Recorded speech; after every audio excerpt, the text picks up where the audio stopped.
From your ears to your heart, we bring the light of knowledge to illuminate your life. ilmwaves.com, where we make ilm possible.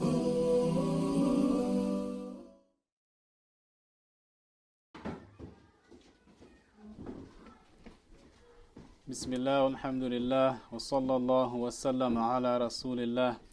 Allahumma la sahla illa ma ja'altahu sahla, wa anta ya hayyu ya qayyum taj'alul hazna idha shi'ta sahla. I start off by praising Allah, the Lord of the worlds, and I humbly ask Allah to raise the rank of His Prophet Muhammad sallallahu alayhi wa sallam and to protect his nation from that which he fears for it. And I remind myself foremost, and I remind you also to have the sincere intention, and I ask Allah Ta'ala to grant us the proper comprehension. So inshaAllah Ta'ala we will continue from where we left off. We have reached the first hadith, right? We did a lesson, the previous lesson was about the introduction to Imam an-Nawawiyy. We spoke about his life and times, we spoke about some of his books, and we mentioned his merits. So inshaAllah Ta'ala today we will begin the first hadith of many hadiths, inshaAllah Ta'ala. So have the sincere intention, and inshaAllah we will begin. But before that, brothers and sisters, I want to remind you that our time in this dunya is limited, and we should take advantage of every opportunity. Whenever we have a good deed, whenever we have an opportunity to do a good deed, we take advantage of it and we do it. When we know that there's an Islamic class being held and is teaching the authentic knowledge, or with a proper source of information and a chain of narration. So this is something a person should not ignore and he should not neglect. So I encourage you to attend those Islamic classes and to take advantage of every Islamic class and lesson that you can attend, inshaAllah. The Prophet ﷺ, he said in the hadith, من خاف أدلج ومن أدلج بلغ المنزل ألا إن سلعة الله غالية ألا إن سلعة الله الجنة. So over here the Prophet ﷺ, he said, Man khafa adlaja, the one who is scared, adlaja, he walks quickly. Now you can imagine, for example, if you are traveling to visit a friend, or traveling to visit a sibling, or traveling to visit some family, or anything, anybody, and between you and this destination, your destination was darkness. Right? Imagine there was darkness. Now what would you do in this situation? When you're walking, would you walk slowly or would you walk quickly? You would walk quickly, right? Because you do not want to be in this dark area and you want to reach your destination and you want to reach it safely, right? So this is what the Prophet ﷺ is comparing. He said, Man khafa adlaja, the one who is scared, the traveler, for example, who is scared, he walks quickly. And وَمَنْ أَدْلَجَ بَلَغَ الْمَنْزِلِ, and the one who does this, the one who walks quickly, he will reach his destination. So the Prophet ﷺ in this hadith, he's encouraging us to take advantage of our time and to do good deeds quickly. Some people out there, when they have the opportunity to do a good deed, what do? They procrastinate and they delay. They say, we'll do it later, we'll do it later, we'll do it later, and then until that opportunity passes them by. We should not do this, brothers and sisters. In this dunya, we should take advantage of every opportunity. Whenever there's a good deed presents itself for us, we do it and we do it quickly. We do not let it pass us by. Right? We should be like this, how the Prophet ﷺ encouraged us. Man khafa adlaja wa man adlaja balagha al-manzil. And in the continuation of the hadith, he said, Ala inna sil'at Allahi ghaliyah, ala inna sil'at Allahi al-jannah. For verily the sil'ah of Allah is ghaliyah, is precious. The sil'ah of Allah is paradise. And the word sil'ah in the Arabic language means like an enjoyment, like a toy. Like a toy, you would call it sil'ah. It's an enjoyment. So over here the Prophet ﷺ, he said that the sil'ah of Allah is precious. Right? The enjoyment that Allah Ta'ala prepared for His Muslim slaves is precious. It is precious. And then He explained to us in the rest of the hadith what this precious thing is. He said, Ala inna sil'at Allahi ghaliyah. Verily the precious enjoyment that Allah Ta'ala prepared for His Muslim slaves is paradise. This is the enjoyment. Right? So brothers and sisters, I encourage you to work for paradise and to work for it quickly. You do not know when death is going to come to you or to your family members or to a sibling. This is not something we should take lightly. So do the good deeds, take advantage of every opportunity. Insha'Allah ta'ala, barakallahu feekum. So we will continue insha'Allah with the first hadith. We will explain the hadith in Arabic first and then in English, and then we'll explain its meanings bi'idhnillah. قال أبو زكريا محي الدين يحيى بن شرف النووي رحمة الله تعالى عليه. الحديث الأول عن أمير المؤمنين أبي حفص عمر بن الخطاب رضي الله عنه أنه قال: سمعت رسول الله صلى الله عليه وسلم يقول: إنما الأعمال بالنيات وإنما لكل امرئ ما نوى، فمن كانت هجرته إلى الله ورسوله فهجرته إلى الله ورسوله، ومن كانت هجرته لدنيا يصيبها أو امرأة ينكحها فهجرته إلى ما هاجر إليه. رواه إمام المحدثين أبو عبد الله محمد بن إسماعيل بن إبراهيم بن المغيرة ابن بردزبة البخاري الجعفي، وأبو الحسين مسلم بن الحجاج ابن مسلم القشيري النيسابوري رضي الله عنهما في صحيحيهما اللذين هما أصح الكتب المصنفة.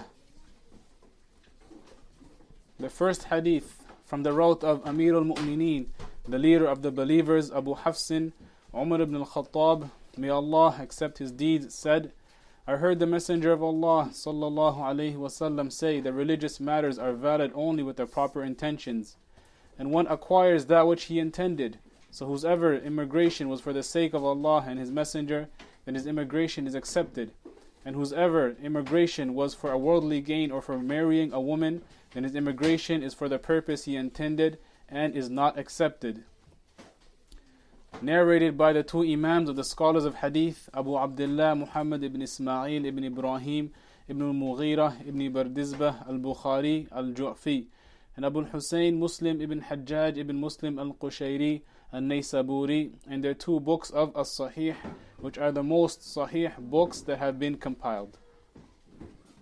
And the scholars of Islam consider this hadith about the intention to be very, very important. MashaAllah. Imam al-Bukhāriyy mentioned this hadith more than once in his Sahih. More than once he mentioned this hadith. One of the places he mentioned this hadith was in the opening of the introduction of his book. So the beginning of his book he mentioned this hadith. MashaAllah. And this is an indication. He did this to emphasize the importance of performing good deeds entirely for the sake of Allah. And clearly performing a good deed for other than the sake of Allah does not benefit an individual in this life or in the hereafter. And also Imam Muslim, may Allah Ta'ala raise his rank, also narrated this hadith in the last section of his book though, in the last section of the chapter of jihad in his Sahih. So you have two great prominent scholars in Islam mentioning this hadith in their books. And also Imam Ahmad said that there are three hadiths that serve as a foundation for Islam. And he mentioned from those, out of one of those three hadiths, he mentioned this hadith about the intention. MashaAllah. So Imam Ahmad said that there are three hadiths that serve as a foundation for Islam. And he mentioned this hadith, إِنَّمَا الْأَعْمَالُ بِالنِّيَّاتِ, as one of those three hadiths. MashaAllah. And Imam al-Bayhaqi narrated that Imam al-Shafi'i said that 1/3 of knowledge is included in this hadith, إِنَّمَا الْأَعْمَالُ بِالنِّيَّاتِ. 1/3 of knowledge. And also Imam Ahmad mentioned this. And I will clarify what they mean by 1/3 of knowledge is included in this hadith. As we know, this hadith talks about the intention, right? And what we acquire, when we acquire knowledge, it is either by our hearts, so that's 1, our tongues 2, or other body parts 3. Right? And since this hadith speaks about the intention, and the intention is established in one's heart, hence knowledge, 1/3 of knowledge is included in this hadith. MashaAllah. Look how beautiful the scholars of Islam illustrated the importance of the niyyah, of the intention. And the scholars of Islam encourage people and authors to commence their books with this particular hadith, إِنَّمَا الْأَعْمَالُ بِالنِّيَّاتِ. And Abdurrahman ibn al-Mahdi, who was one of the great scholars of hadith, he said, if I were to author a book, I would put this hadith in the beginning of each chapter, just to show its importance. And this is a great scholar of Islam, MashaAllah. Abdurrahman ibn al-Mahdi, he was one of the great scholars in Islam, and he was the reason why al-Bukhāriyy, Imam al-Bukhāriyy authored his Sahih. He said once, Abdurrahman ibn al-Mahdi, he said, if only someone would gather the Sahih Hadiths, saying that this is a good idea, if somebody would only exert the effort to compile a book that would have all these Sahih Hadiths. So Imam al-Bukhāriyy, what did he do? He compiled them and he gathered them, MashaAllah. So he was a reason for Imam al-Bukhāriyy to author his Sahih. And we can see from what we mentioned that the intention is considered highly in the religion, in Islam. To the point that if you intended to do something but was unable, you still get a reward. If a person, for example, if someone had the strong intention in his heart to wake up at night and pray, right? He went to sleep and he said, Inshallah ta'ala, I'm going to go to sleep, I'm going to wake up, and I'm going to pray at night. He had the strong intention and the determination in his heart. But what happened? Subhanallah, he was unable, he didn't wake up for whatever reason. Allah ta'ala will give him a reward similar to if he stood up and prayed. MashaAllah, he will get a reward similar to that. Even though he did not actually stand up and pray, but due to the high regard of the intention, he will have a similar reward. MashaAllah. And the Prophet ﷺ, he said in a hadith, من سأل الله الشهادة صادقا من قلبه بلغه الله منازل الشهداء وإن مات على فراشه. Whoever sincerely asks Allah for the shahada, Allah will grant him that status even if he died on his bed. Even if he died on his bed. Now brothers and sisters, why is that? Even though this person did not actually go out and fight and he did not die in fighting for the sake of Allah, if he died on his bed, he will get a similar reward. Why is that? Because of the high regard of the intention, mashaAllah. So the intention is very, very important and is extremely high, has a high status in the religion. And some advice from myself to you is that you should always have the intention to do good deeds, even if it seems like it's very far away or very far-fetched that you'll be able to do those good deeds. And there was actually once a scholar who was on his deathbed and he started saying to his students, Unwu bina hajja, unwu bina sawma. Intend to perform hajj, intend to fast. And the students were surprised while he was saying this. Why was he saying this on his deathbed? And the season of hajj and fasting are not close, they're very far away. And they're surprised by this. Why is he telling us to make these intentions when it's not the right time? He did this to show them the importance of having the firm intention on doing good deeds, even if it seems like it's not close. Right? Even if it seems like it's far-fetched or that it's not near, you should always have the firm intention to do these deeds. Even if you're on your deathbed, have the intention to do good deeds, insha'Allah ta'ala.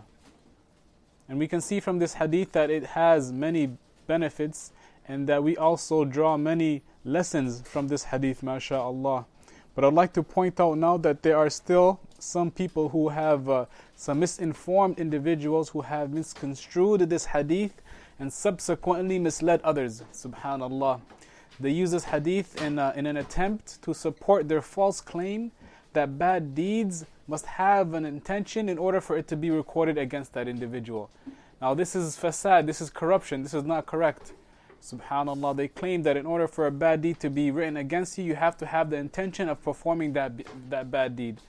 And this is, of course, is incorrect, and the people who have said this have opened the door for corruption.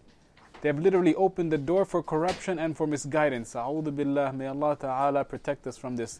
The Prophet ﷺ, he said the deeds are based on your intention. He did not mean that by that the bad deeds require an intention. If an individual goes and he drinks alcohol and he says, my intention is not to drink alcohol, it's still haram against him. He does not need to have that intention. Subhanallah. So be very wary of this and spread this to our brothers and sisters and to the ignorant Muslims out there, that in order for a bad deed to be recorded against you, you do not need to have the intention of performing that bad deed. Subhanallah. And there's a man named Sayyid Sabiq who relied on this hadith to support his claim that in order for someone to commit blasphemy, they need to have the intention for it to occur. Subhanallah.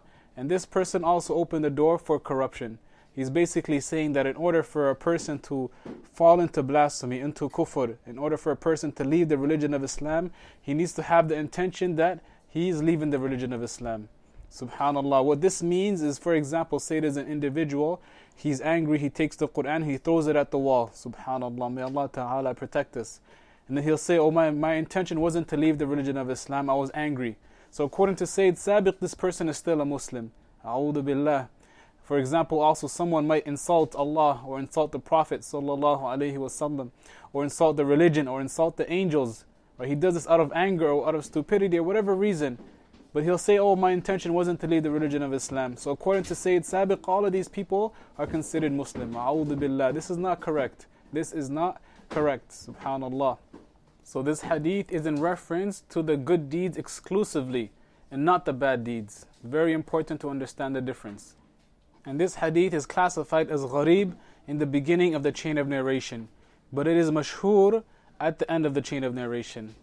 The gharib hadith is the hadith that was narrated from a single narrator from another single narrator, like that. Umar al-Bulqini, he said about the definition of the gharib hadith, he said, وَقُلْ غَرِيبٌ مَا رَوَى رَاوٍ فَقَطْ. What that means is say that the gharib hadith is the hadith that was narrated by one narrator from one narrator. Right, so here, over here, in these lines of Arabic, he is mentioning the definition of the gharib hadith. So this hadith that we're talking about, إِنَّمَا الْأَعْمَالُ بِالنِّيَّاتِ, the first hadith that Imam an-Nawawiyy mentioned in his book, this hadith is gharib because it was narrated by Umar ibn al-Khattab from the Prophet, and only Alqamah ibn Waqqas narrated from Umar, and only Muhammad ibn Ibrāhim at-Taymi narrated from Alqamah, and only Yahya ibn Sa'id al-Ansari narrated from Muhammad ibn Ibrāhim. MashaAllah. And then from Yahya, more than 200 people narrated it from his route, and most of them were scholars in the hadith. MashaAllah. So this is why this hadith is gharib in the beginning of the sanad of the chain and mashhur at the end. It is gharib until Yahya, and after him this hadith is classified as mashhur. And it's important to understand that just because a hadith is gharib, it does not mean that it is weak. A gharib hadith can be sahih, it can be hasan, it can be weak. MashaAllah. So this hadith has actually been narrated by al-Bukhāriyy and Muslim, and their books are the most authentic authored books. And if we go back to the hadith, the Prophet said, alayhi salatu wassalam, إِنَّمَا الْأَعْمَالُ بِالنِّيَّاتِ, which means the good deeds are only valid with the proper intentions. Now the intention serves a purpose. The scholars of Islam said that it differentiates between three matters. Right? The intention differentiates between three distinct matters. It differentiates good deeds from another good deed. It differentiates good deed from a habit. And it also clarifies who the good deed is being performed for. So these three matters. So the first one we mentioned is that it differentiates good deeds from one another. For example, brothers and sisters, how do you differentiate? How would you be able to differentiate between the Dhuhr prayer and the Asr prayer? Is by the intention. Because if you were to look at these prayers, they are actually identical. Right? If you were to look at the cycles, the raka'at, the movements of these two prayers, the Dhuhr and the Asr prayer, they are identical. So how do you differentiate between the Dhuhr prayer and the Asr prayer? How do you differentiate between this good deed and this good deed? It is by the intention. And likewise, the fasting, another example. You're fasting the obligatory fast of Ramadan, for example, and the sunnah fast, any recommended sunnah fast. How will you differentiate between the obligatory fast of Ramadan and another sunnah fast? They are identical. Right? How will you differentiate? It's by the intention. So over here we see clearly that among the purposes of the intention is to differentiate between a good deed and another good deed. And we have two very clear examples. And the second one that we mentioned is that the intention differentiates good deeds from habitual actions.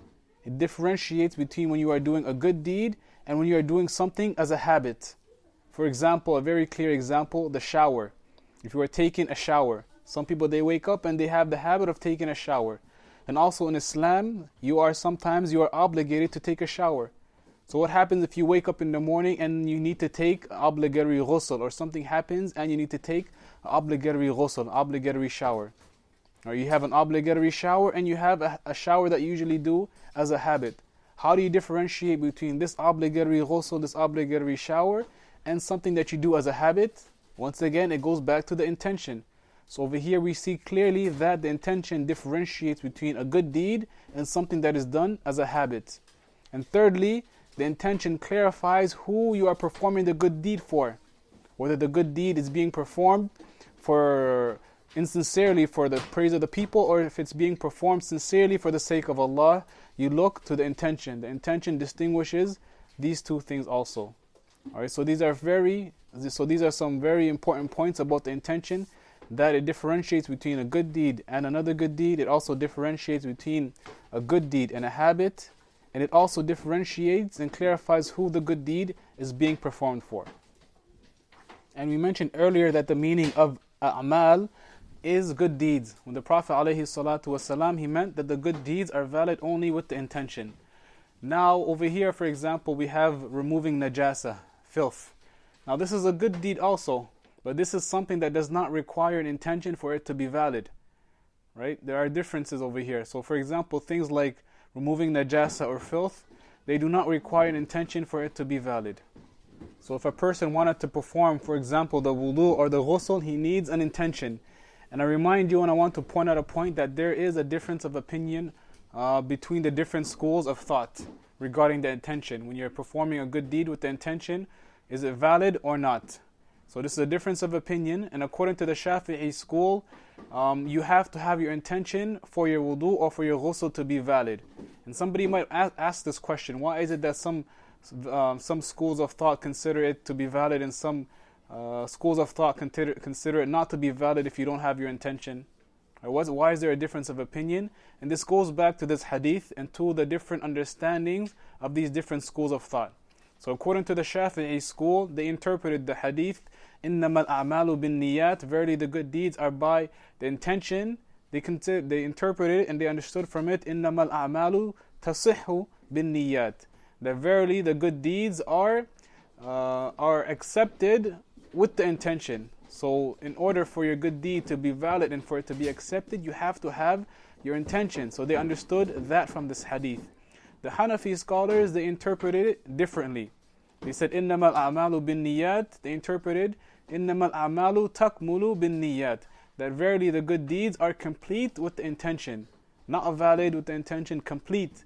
So if you performed something and you didn't have the intention, it wouldn't be complete, but it would still be valid according to them. So this is why you have the difference of opinion in the different schools of thought.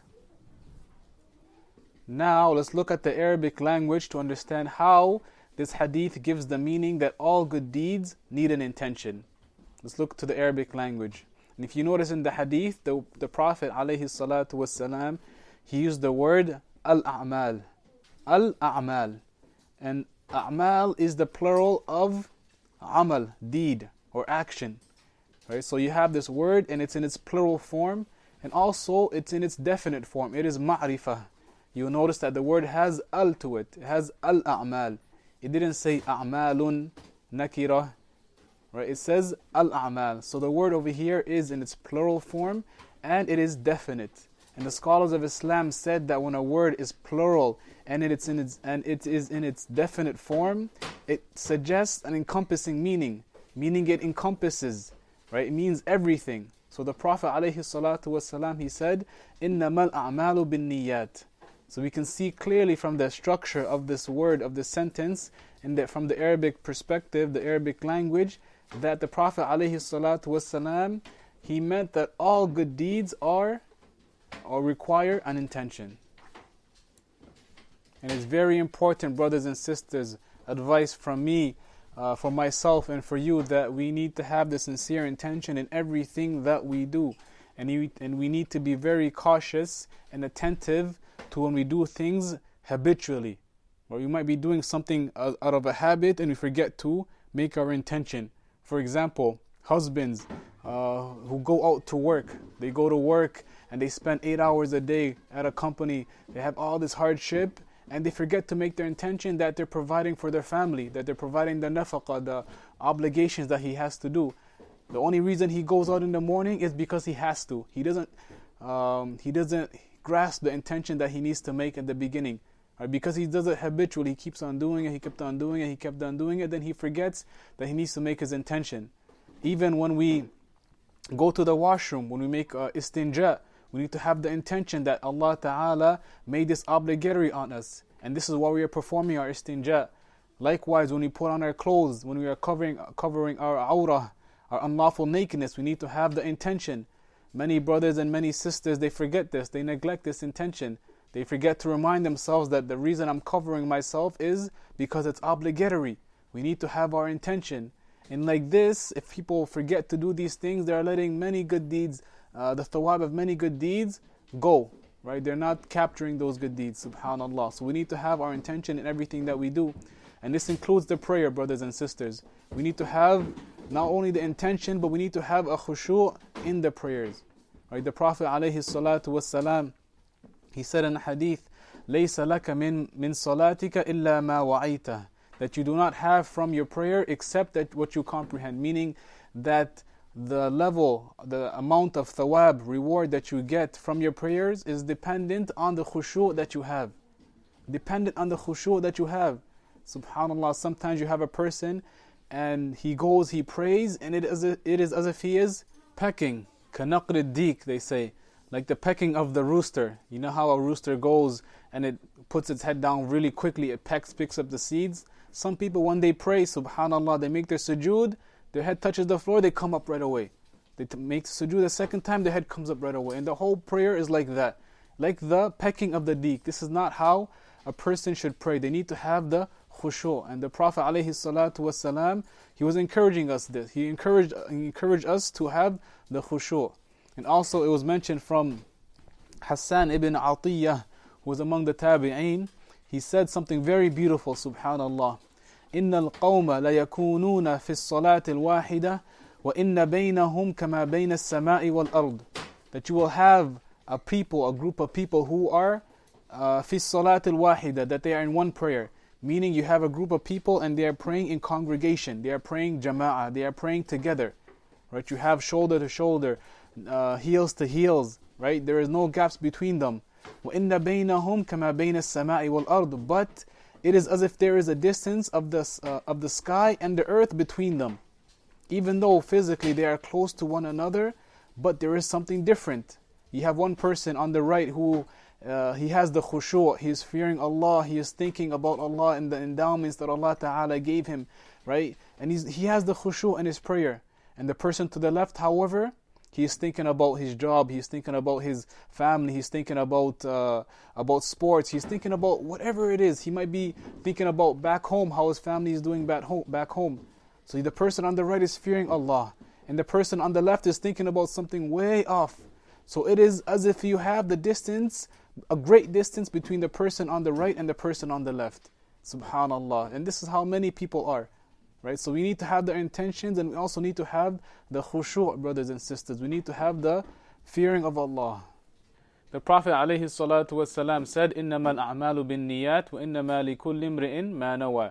So from the first part of the hadith, we are informed and we understand that everything requires an intention. All the good deeds require an intention. This is the benefit of the first part of the hadith. Then the Prophet ﷺ said, وَإِنَّمَا لِكُلِّ امْرِئٍ مَا نَوَى. And one acquires that which he intended. This is the second part of the hadith. And from this part of the hadith, we are informed and we understand that this intention must be coupled with what exactly you want to do. If it wasn't for the second phrase, someone might misunderstand this. But the second phrase clarifies it. It clarifies the hadith and what is meant by it.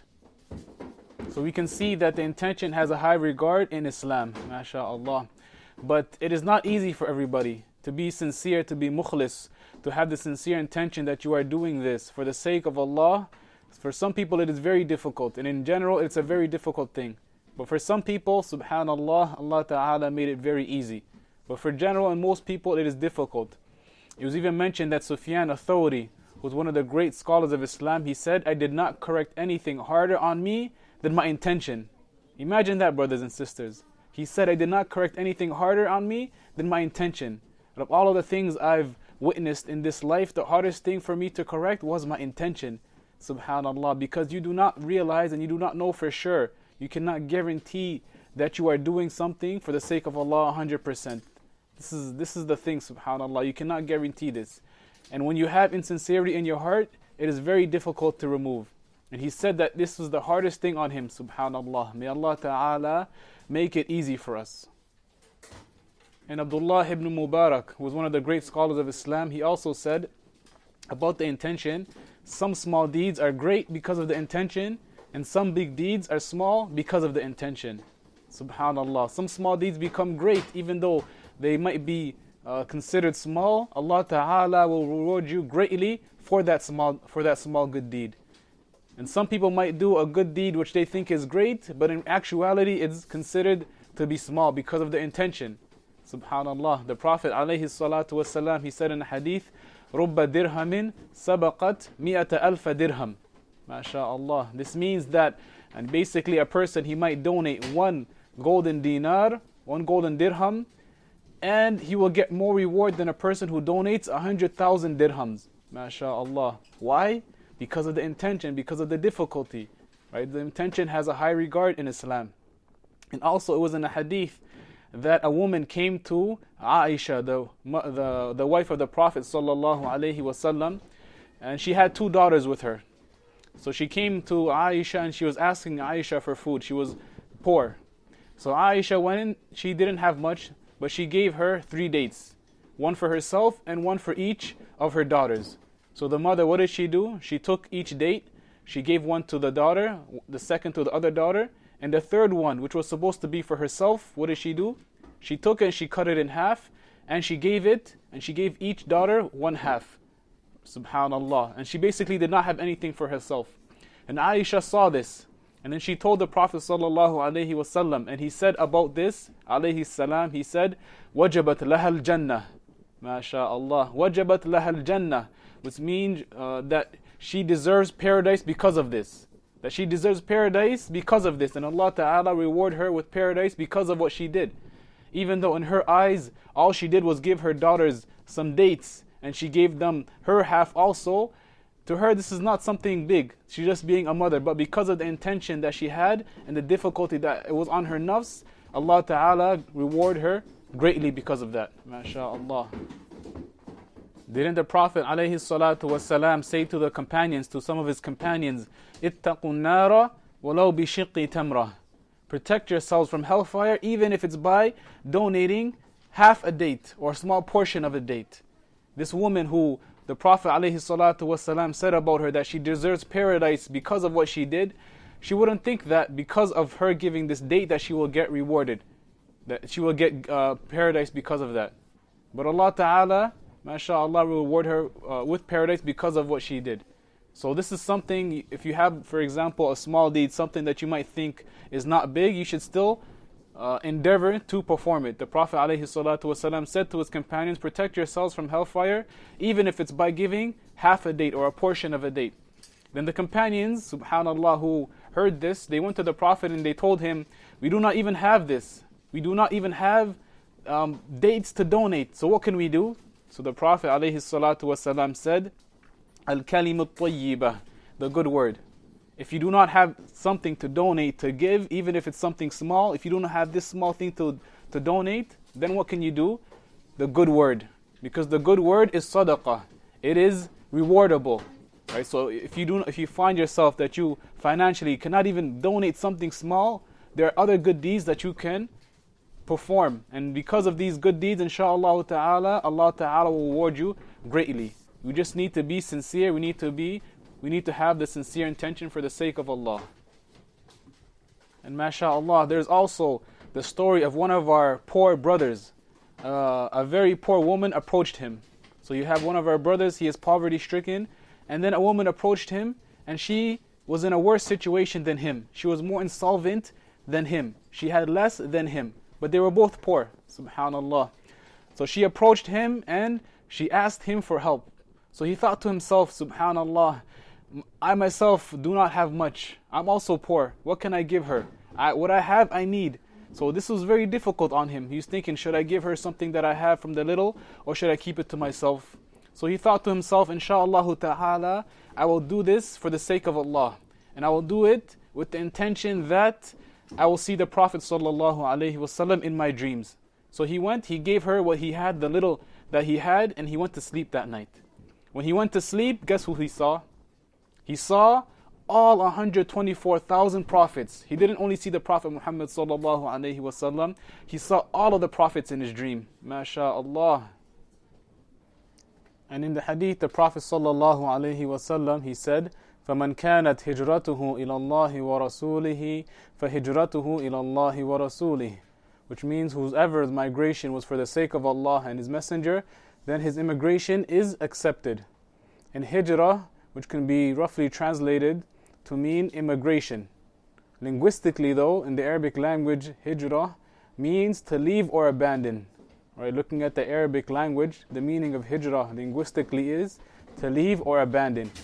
However, in the religious context, hijrah has a different meaning.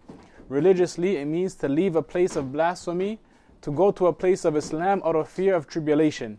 So if you're in a place, a country which is considered to be a place of blasphemy, and you fear that if you stay there that you will have calamities and difficulties, you leave that place. Right? And this is called hijrah. And the first hijrah was to Ethiopia, and you have the same exact situation. You have the companions who were there in Mecca, and they feared tribulation, so they left. So this was the first hijrah, was to Ethiopia. And the second hijrah was to the city of Medina, the city of the Prophet sallallahu alaihi wasallam. And likewise the same thing happened. The companions were in Mecca and they feared tribulation and difficulties and calamities. They feared for themselves, so they left. They performed hijrah. And now we're going to explain something very nice about this hadith that deals to the Arabic language. Right? This deals with the Arabic language. You will notice, and before that, know that in the Arabic language, you have something called fi'l al-shart and jawab al-shart. Right? Fi'l al-shart is the first thing, and the second thing is jawab al-shart, and they go together. Right? They go together. And basically what it is, fi'l al-shart is like a condition, and jawab al-shart is the answer to that condition. And we have something similar to that in the English language. For example, I would say whoever studies, passes. Whoever studies is the condition, the answer to that. What's going to happen with the person who passes? The person who studies, he passes. Right? So whoever studies, passes. So whoever studies is the condition, is the fi'l al-shart, and passes is the answer, is jawab al-shart. Alright, so you have two things, fi'l al-shart and jawab al-shart, the condition and the answer. Okay, so we have fi'l al-shart, the condition, and we have jawab al-shart, the answer to that condition. Now we have something similar to this in this hadith. Okay, we have fi'l al-shart and we have jawab al-shart. We have a condition and an answer to that condition. You notice that the Prophet ﷺ, he said, فَمَنْ كَانَتْ هِجْرَتُهُ إِلَى اللَّهِ وَرَسُولِهِ. Whoever's migration was for Allah and the Prophet, فَهِجْرَتُهُ إِلَى اللَّهِ وَرَسُولِهِ. So his hijrah is for Allah and the Prophet sallallahu alaihi wasallam. So the first part, فَمَنْ كَانَتْ هِجْرَتُهُ إِلَى اللَّهِ وَرَسُولِهِ, whosever migration was for Allah and the Prophet, this is fi'l al-shart. Right? This is the condition. And the answer to that condition is فَهِجْرَتُهُ إِلَى اللَّهِ وَرَسُولِهِ, that his migration will be for Allah and the Prophet sallallahu alaihi wasallam. So we have something similar to it. Now I'd like to point out that when you have fi'l al-shart and you have jawab al-shart, usually you don't repeat the same word. Right? You do not repeat the same word.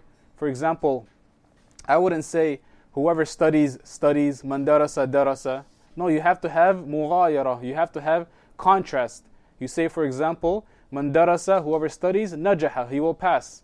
Right? It wouldn't be correct to say man darasa, darasa. It doesn't make sense. Right? So you have to have a different phrase. You'll notice that in this hadith, the Prophet ﷺ, he used the same phrase. Right? So the fi'l al-shart and the jawab al-shart has the same phrase. He said, فَمَنْ كَانَتْ هِجْرَتُهُ إِلَى اللَّهِ وَرَسُولِهِ.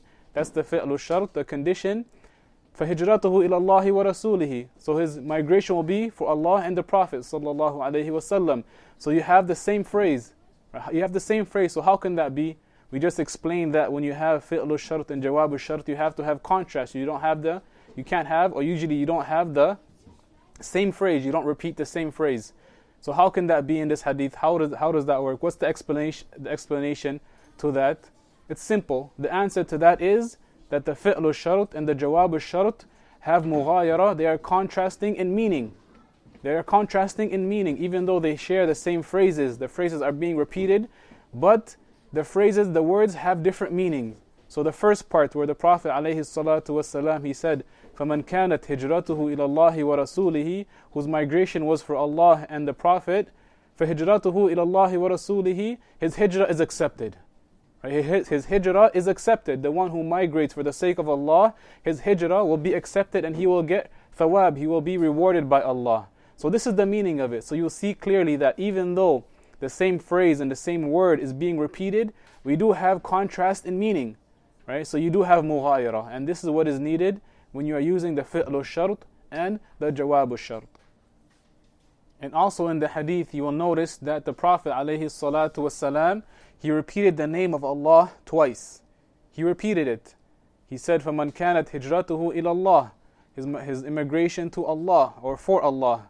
Right? Whoever's immigration was for Allah and His Messenger, so his immigration is for Allah and His Messenger. So you notice that the Prophet ﷺ, he repeated the name of Allah twice. And there's a benefit. Right? There is a reason for it. There is a hikmah, there is a wisdom. By this, the Prophet ﷺ, he is encouraging us, and he is showing us the greatness of mentioning the name of Allah. He's showing us the greatness of mentioning the name of Allah, and this is something we should do. We should make dhikr often.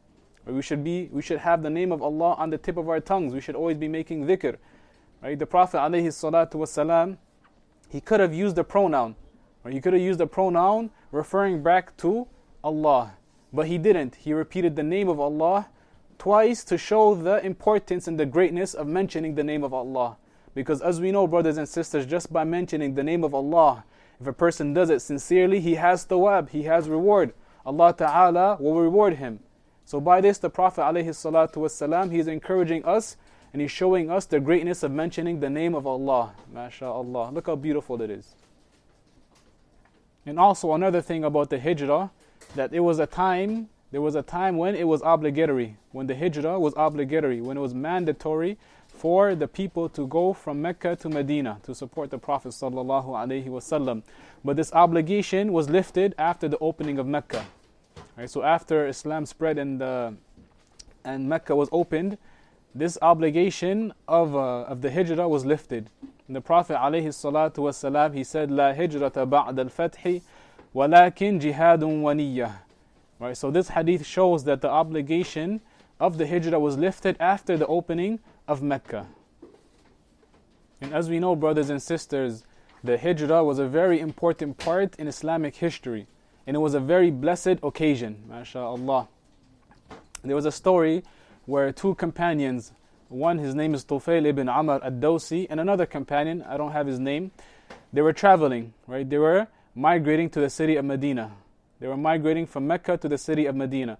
And I remind you, brothers and sisters, that traveling from Mecca to Medina in that age, in that era, was not as easy as it is now.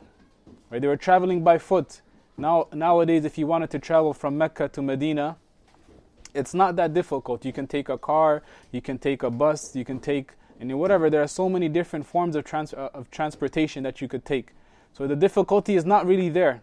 So imagine back in this age, in this time, in these years, where they didn't have these forms of transportation and they were traveling by foot in the desert. Right? How difficult you think it was for them, and traveling by themselves, subhanallah. So what happened during their travels, these two companions, one of them got really sick. Not Tufail, the other one, the one I didn't mention his name. So he got really sick, and he could not bear the difficulty of the migration, subhanallah. It was such a great difficulty on him, he could not withstand the pain and the difficulty and the hardships of migrating from Mecca to Medina. So he just wanted to die, and he did. He committed suicide. He took something and he cut his wrists. Right? So he slit his wrist and he died due to bleeding. So Tufail, the companion that was with him, he went to sleep, and he saw this man, this friend of his, in his dream. And he saw him, mashaAllah, in a very good state, except that his arms were bandaged. Right? He was in a good state, except that his arms were bandaged. So he asked him, Tufail asked him, what did Allah do to you after you committed suicide? He said, غَفَرَ اللَّهُ لِي بِهِجْرَتِي إِلَى نَبِيِّهِ. That Allah Ta'ala forgave me of my sins because of me going to migrate for the Prophet Sallallahu Alaihi Wasallam. And due to the barakah and the blessedness, and due to me doing this sincerely to support the religion and to support the Prophet, and due to my love to the Prophet Sallallahu Alaihi Wasallam, Allah Ta'ala forgave me of my sins because of this act. MashaAllah. That Allah Ta'ala forgave him of his sins. So then Tufail asked him, what about your hands? And why are your hands bandaged? And he told him that an angel told me, إِنَّا لَا نُصْلِحُ مِنْكَ مَا أَفْسَدْتَهُ, that we do not correct that which you ruined. Right, this is what he told him. The angel told this man that committed suicide in the dream. So when Tufail went to the Prophet Sallallahu Alaihi Wasallam, he told the Prophet of what happened to this man and what happened to him in the dream and how his hands were bandaged. So the Prophet ﷺ, he made dua for this other companion, and he said, Allahumma waliyadayhi faghfir. O Allah, and for his hands forgive him. Meaning forgive him from what he did to himself when he committed suicide by slitting his wrist. MashaAllah.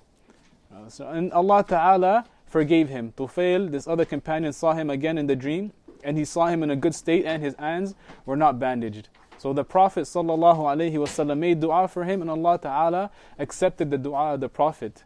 MashaAllah. And a very important thing that we can understand from this hadith, from this story of these two companions, is that committing suicide is not blasphemy. Right? This is a misconception out there. Many Muslims nowadays, they think that committing suicide is blasphemy, that it is kufr, and it is not kufr, it is not blasphemy. It is a major sin, but it does not take a person out of Islam. And this hadith, this story of these two companions, is clear proof, because you would notice that the Prophet ﷺ at the end, what did he do? He made dua for him. He said, "Oh Allah, forgive him for what he did with his hands." Had suicide been blasphemy, had committing suicide took a person out of Islam, then the Prophet ﷺ, he would not have made dua for Allah to forgive him of his sins. Right? This is the clear proof that committing suicide is not kufr, it is not blasphemy, but it is a major sin. And of course, I'm not encouraging people to do this, but this is to understand the hukum, the judgment in Islam. And the Prophet ﷺ, he said in a hadith, and this hadith shows the high merit and status and rank of the migration. He said, "Al-ibadatu fil harj ka hijratin ilayh," that being steadfast to worship, to obeying Allah at a time when you have severe and a lot of calamities and difficulties and hardships, the person who is steadfast on worship at this time, at this era, will have a reward similar to the one who migrated for me. Right? So this is a hadith that shows the high status, and that a person who did this will have a high reward. And in the final part of the hadith, he said, alayhi salatu wassalam, وَمَنْ كَانَتْ هِجْرَتُهُ لِدُنْيَا يُصِيبُهَا وَامْرَأَةٍ يَنْكِحُهَا فَهِجْرَتُهُ إِلَى مَا هَاجَرَ إِلَيْهِ. And this means, and the one whose immigration was for a worldly gain or for marrying a woman, then his immigration is for the purpose he intended and is not accepted. At-Tabarani, he narrated with an authentic chain with the conditions of al-Bukhāriyy and Muslim from the route of Ibn Mas'ud that he said, there used to be a man who was engaged to a woman named Qais. Right, so you have a man who was engaged to a woman named Qais. And this female, this woman, she refused to marry him until he migrated. Right? Unless he migrated to her, she did not want to marry him. But they were engaged. So what did he do, this man? He migrated in order to marry her. Right? So he went and he migrated. But notice, brothers and sisters, that his intention over here is not to support the religion of Islam. It is not to support the Prophet ﷺ. It is not in obedience to the Prophet and to Allah. He went and he migrated, but he migrated so that he could get married to this female. This was his intention. Subhanallah. And it was even mentioned that this person had a nickname. MashaAllah. The one who did this, they used to call him Muhajir Qais. Right? Muhajir Qais, which means the one who migrated for Qais. MashaAllah. This was his nickname. And the name of this companion was not mentioned in this hadith. You'll notice that it was not mentioned explicitly. Right? It was not mentioned, and there's a reason, in order to conceal him. Right? His name was not mentioned in order to conceal him. And this female, Qais, was a beautiful, and she was a very extremely wealthy woman. MashaAllah. And these were the reasons why the man wanted to marry her, because of her beauty and because of her wealth. This is why he wanted to get married to her. Notice that these reasons are purely superficial. Right? These reasons that he wanted to get married, they're superficial. So his immigration was not accepted. Why? Because he was doing it to get married. He wasn't doing it out of obedience to Allah or out of obedience for the Prophet ﷺ. Right? He wasn't doing it for the right purpose. And also notice in the hadith that the Prophet ﷺ, he said, فَمَنْ كَانَتْ هِجْرَتُهُ لِدُنْيَا يُصِيبُهَا وَامْرَأَةٍ يَنْكِحُهَا.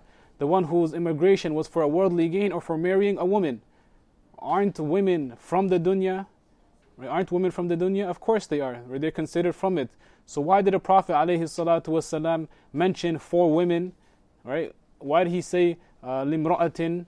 Even though it is understood when he said li dunya, that the person who migrates for the dunya, it's understood that also the person who migrates, for example, for the love of a woman or to get married to a woman, that it won't be accepted. Right? It's understood from when he said the one who migrates for a worldly gain. Right? It's understood. So why did the Prophet ﷺ mention 4 women even though it's understood? There's a reason. He did it to show and to express the fitna that a female has. Subhanallah.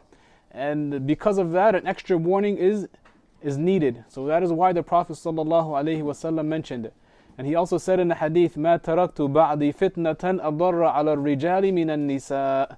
I have not left after me a fitna, a tribulation that is worse for men than women. Subhanallah. And inshallah we will stop there. Barakallahu feekum. I ask Allah Ta'ala to accept your deeds, and I ask Allah Ta'ala to make us strong and steadfast on the religion, and to grant us to see the Prophet Muhammad sallallahu alayhi wasallam in our dreams. Barakallahu feekum. And inshallah Ta'ala we will continue next week. سبحانك رب العزة عما يصفون وسلام على المرسلين والحمد لله رب العالمين. Thank you for listening to this podcast. If you liked it, check out the rest of our series.